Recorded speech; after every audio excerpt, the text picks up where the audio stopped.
Good morning children.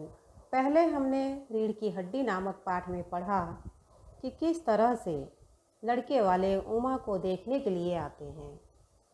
Uma जो कि एक पढ़ी लिखी लड़की है, लेकिन लड़के वाले जिससे शादी करना चाहते हैं वो चाहते हैं कि लड़की कम पढ़ी लिखी हो।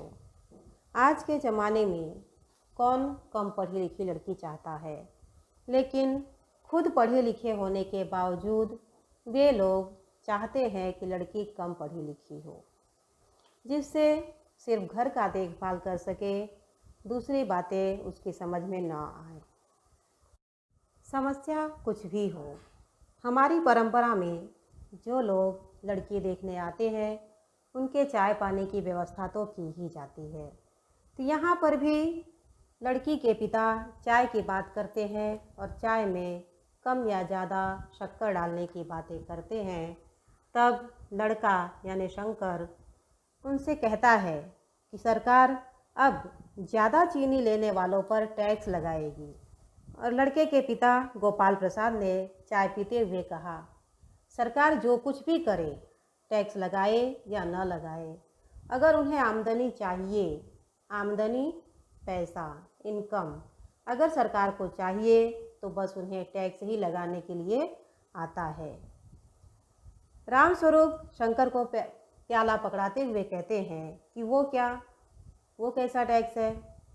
गोपाल प्रसाद लड़के के पिता ने कहा, खूबसूरती पर टैक्स।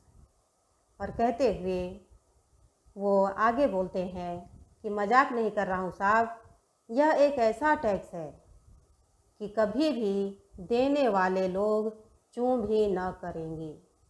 खूबसूरती ऐसी चीज़ है जिस पर लोग टैक्स लगा सकते हैं।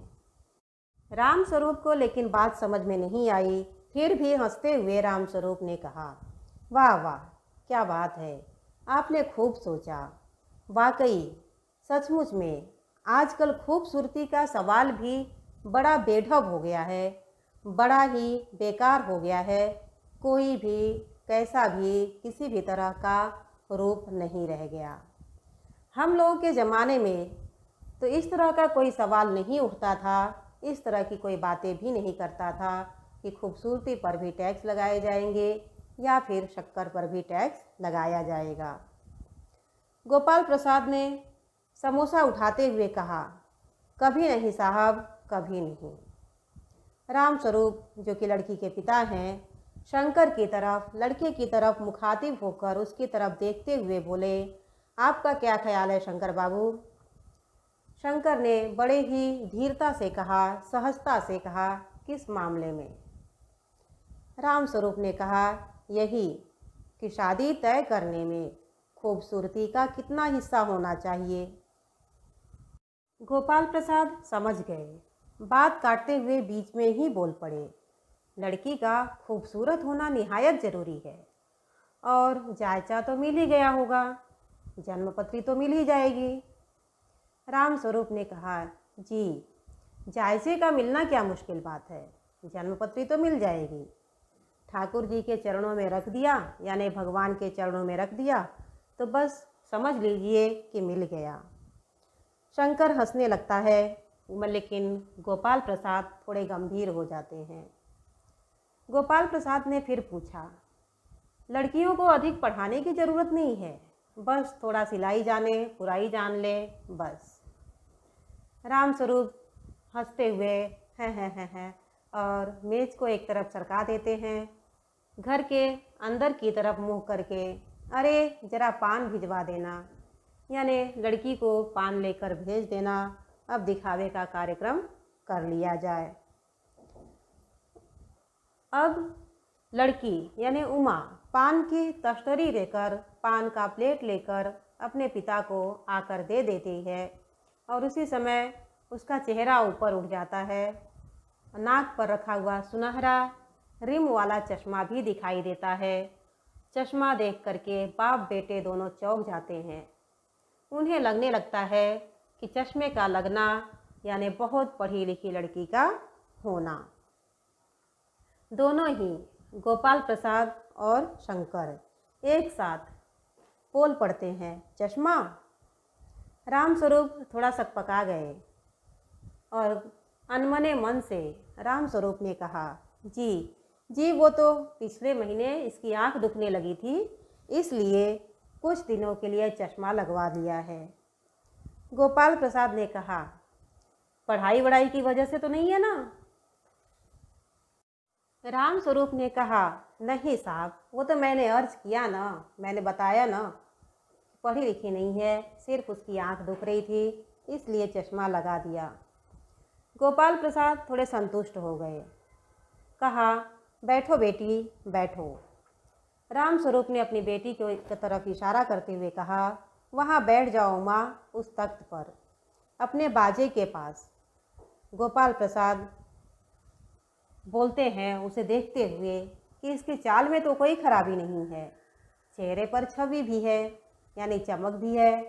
हाँ, कुछ गाना बजाना सीखा है? रामस्वरूप ने उत्तर दिया, जी हाँ, सितार भी और बाजा भी, दोनों ही बजाती है।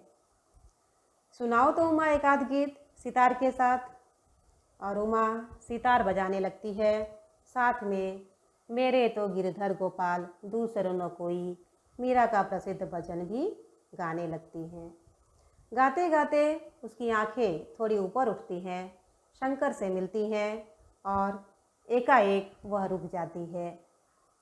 रामस्वरूप ने उसे रुका हुआ देखकर कहा, क्यों, क्या हुआ? गाने को पूरा करो उमा। गोपाल प्रसाद लड़के के पिता समझाते हुए बोले, नहीं नहीं साहब, काफ़ी है, लड़की अच्छा गाती है। उमा सितार रख देती है, अंदर जाने लगती है। तभी फिर से गोपाल प्रसाद ने कहा, अभी ठहरो बेटी, थोड़ा ठहरो। रामस्वरूप ने कहा, थोड़ी देर और बैठी रहो उमा, बैठ जाओ। गोपाल प्रसाद ने उमा से फिर पूछा, पेंटिंग वेंटिंग भी सीखी है क्या? उमा बिना कुछ बोले चुपचाप बैठी रहती है। रामस्वरूप ने फिर कहा, हाँ, वह तो मैं बताना ही भूल गया, ये जो तस्वीर टकी है कुत्ते वाली, इसी ने बनाई है, और वो उस दीवार पर जो टंगी है वो भी इसी ने बनाई है। गोपाल प्रसाद ने बहुत अच्छा है, और सिलाई वगैरह आती है क्या? रामस्वरूप, जो कि उमा के पिता हैं, फिर से बोल पड़े, जी हाँ, पूरे घर की सिलाई इसी के जिम्मे है, यहाँ तक कि मेरी कमीज भी यही सिलती है। गोपाल प्रसाद ने कहा, ठीक है, लेकिन हाँ बेटी, तुम ये तो बताओ, तो कुछ इनाम विनाम भी जीते हैं क्या? उमा कुछ नहीं बोलती। रामस्वरूप थोड़ा खांसने लगते हैं, जिससे कह सके कि उमा कुछ मत बोलना। उमा जब नहीं बोलती तो गोपाल प्रसाद बहुत ज़्यादा अधीर हो उठते हैं।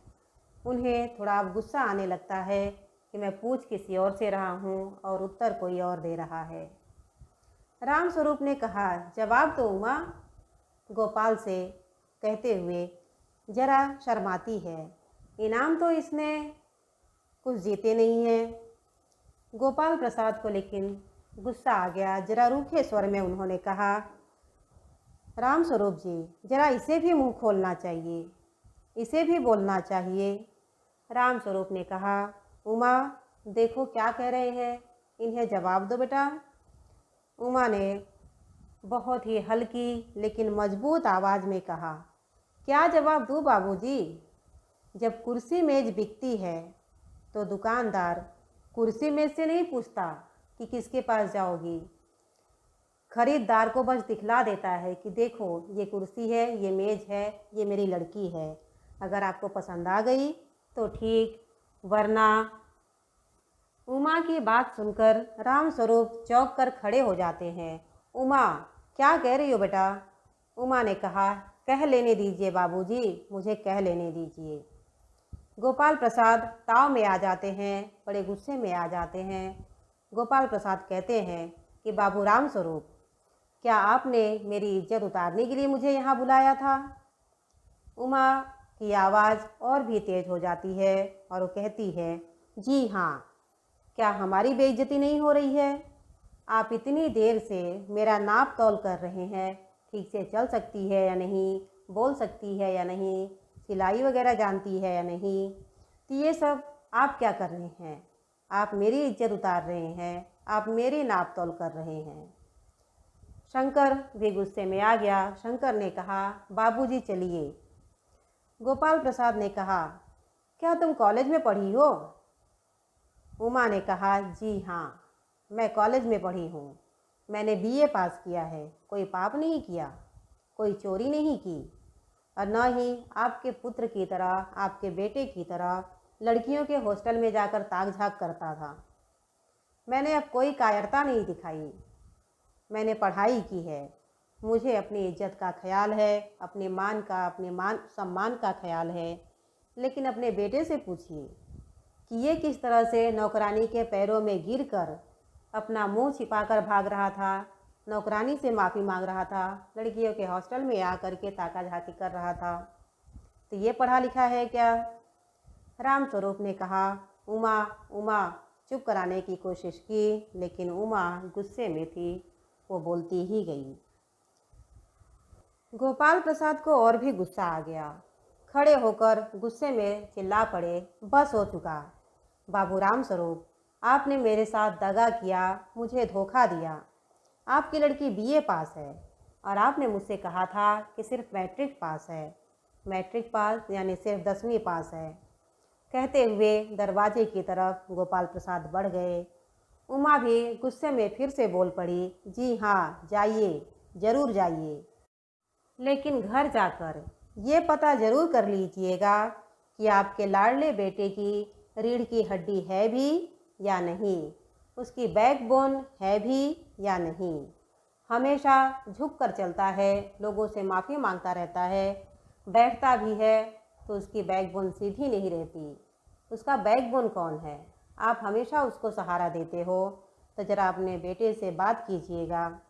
बाबू गोपाल प्रसाद चेहरे पर बेबसी लेकर के, मजबूरी लेकर चले जाते हैं। उनका लड़का रोने लगता है या फिर उसके चेहरे पर रोने का भाव आ जाता है। दोनों चुपचाप बाहर चले जाते हैं और उमा अचानक से चुप हो जाती है। पूरे पाठ में एक तरह से कहा जाए कि लड़की को शिक्षित होना चाहिए, इस बात को सीख देने का ही प्रयत्न किया गया है। भले ही इसमें शादी तय करने के बहाने दकियानूसी विचारों को दिखाया गया हो, लेकिन हमें पुराने विचारों को छोड़कर, दकियानूसी विचारों को छोड़कर नारी का सम्मान करना चाहिए। नारी पढ़ी लिखी होनी चाहिए, इस बात को प्रमुखता दी गई है। इसे समझने की आज के समाज के लोगों को बहुत ज़रूरत है।